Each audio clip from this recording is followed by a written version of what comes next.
ভারতের একজন বিখ্যাত নামকরা হৃদরোগ বিশেষজ্ঞ, নাম ডক্টর শৈলেশ মেহতা, থাকেন বরোদায়। তার চিকিৎসা জীবনের একটি এমন অভিজ্ঞতার কথা বলেছেন যা তার জীবনে গভীর রেখাপাত করেছে। সেই অভিজ্ঞতার গল্প তার মুখেই শোনা যাক। জীবনে আমি বহু ওপেন হার্ট অপারেশন করেছি, সফলতাও পেয়েছি। তবে একটি ছোট্ট মেয়ের ওপেন হার্ট সার্জারি করতে গিয়ে আমার যে অভিজ্ঞতা হয়েছে তা সারা জীবনের জন্য আমার দৃষ্টিভঙ্গিকে বদলে দিয়েছে। এক পিতামাতা তাদের 6 বছরের অসুস্থ মেয়েকে নিয়ে আমার কাছে এলেন। জন্মের পর থেকেই সে হার্টের যন্ত্রণায় ভুগছে। তারা বহু ডাক্তারকে দেখিয়েছেন। সবাই যখন আশা ছেড়ে দিলেন, তখন মেয়েকে নিয়ে আমার কাছে এলেন। আমি পরীক্ষা নিরীক্ষা করে বুঝলাম এই মেয়ের আয়ু আর মাত্র কয়েক মাস। আমি খোলাখুলিভাবে তাদের সে কথা জানালাম। বললাম মেয়েটির ওপেন হার্ট সার্জারি করলে বেঁচে থাকার সম্ভাবনা মাত্র 30%। তবে এমনও হতে পারে যে সে হয়তো অপারেশন টেবিলেই মারা যাবে, আর অপারেশন না করলে সে হয়তো আরও 3 মাস বেঁচে থাকবে। যে কোনো অবস্থাতেই তাদের মেয়েটিকে তারা হারাতে চলেছেন। আমার কথা শুনে মেয়েটির বাবা মা অপারেশন করার সম্মতি দিলেন, যেন একবার শেষ চেষ্টাটা করে দেখতে চাইছেন। নির্ধারিত দিনে অপারেশন টেবিলের সামনে এসে আমি মেয়েটিকে জিজ্ঞেস করলাম, কেমন আছো মামুনি? ভয় পাচ্ছ না তো? মেয়েটি উত্তর দিল, না, ভয় পাচ্ছি না। তবে আমার একটা প্রশ্ন আছে। বলো মা, তোমার কি প্রশ্ন? ডাক্তার আঙ্কেল, তুমি কি আমার ওপেন হার্ট সার্জারি করবে? হ্যাঁ, কিন্তু তুমি ব্যথা পাবে না। আমি ইঞ্জেকশন দিয়ে তোমাকে ঘুম পাড়িয়ে দিচ্ছি। ব্যথার কথা নয়, অন্য কথা।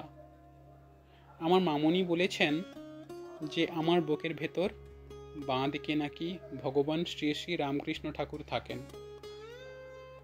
তুমি আমার হার্টটা খুলবে যখন, তখন দেখো তো তিনি সত্যি আছেন কিনা। যদি থাকেন তবে আমার জ্ঞান ফিরে আসার পর আমাকে বলো তিনি ঠিক কেমন দেখতে। আচ্ছা, বলবো। এখন তুমি চোখ বন্ধ করো। অপারেশন শুরু হলো। হার্টের আর্টারিগুলিতে অনেকগুলো ব্লক থাকায় হার্টে কিছুতেই রক্ত চলাচল করছিল না। প্রায় 45 মিনিট অনেক চেষ্টা করে আমি হাল ছেড়ে দিলাম। মেয়েটিকে আর বাঁচাতে পারলাম না। নার্স এবং অন্যান্য জুনিয়র ডাক্তারদের বললাম অক্সিজেন এবং ইত্যাদি ইত্যাদি খুলে নিতে। আমি টেবিলের পাশ থেকে সরে এলাম। তখনই হঠাৎ মেয়েটির সাথে আমার কথাবার্তাগুলো মনে এলো। সাথে সাথে আমার অপরাধ বোধ হতে লাগলো।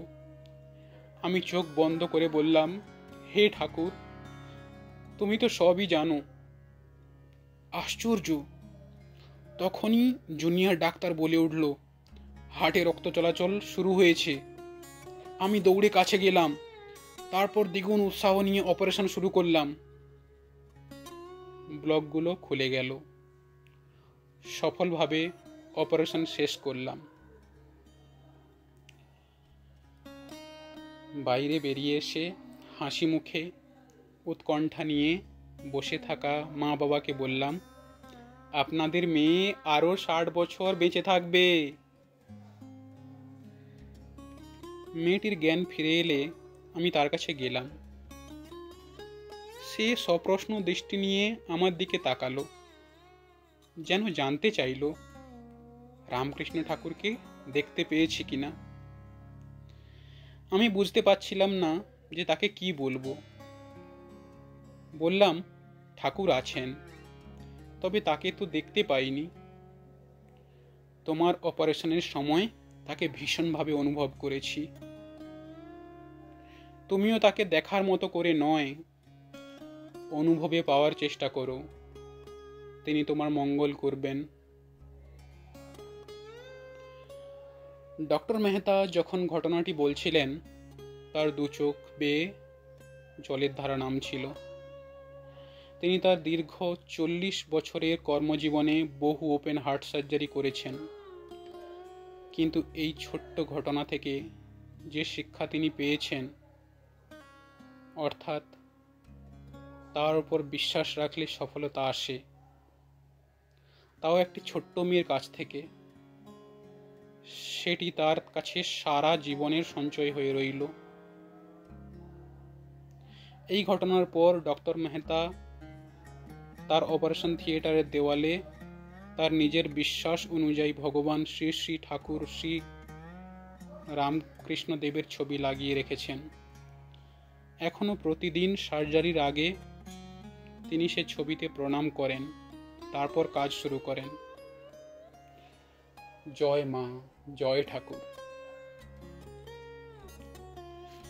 বন্ধুরা, কেমন লাগলো তোমাদের কাহিনীটা প্লিজ কমেন্টে জানাও। যদি ভালো লেগে থাকে প্লিজ লাইক করে দাও, শেয়ার করে দাও। আর যারা আমার নতুন বন্ধু তারা প্লিজ সাবস্ক্রাইব করে পাশে থাকা বেল আইকনটা প্রেস করে আমার পাশে থাকো, যাতে আমি নেক্সট ভিডিও যখনই আপলোড করব তোমাদের কাছে তার নোটিফিকেশনটা পৌঁছে যায় তাড়াতাড়ি। Thank you very much for supporting me. আর আমার পুরানো যারা বন্ধু আছেন তাদেরকে অসংখ্য ধন্যবাদ। Tata, bye bye, love you all.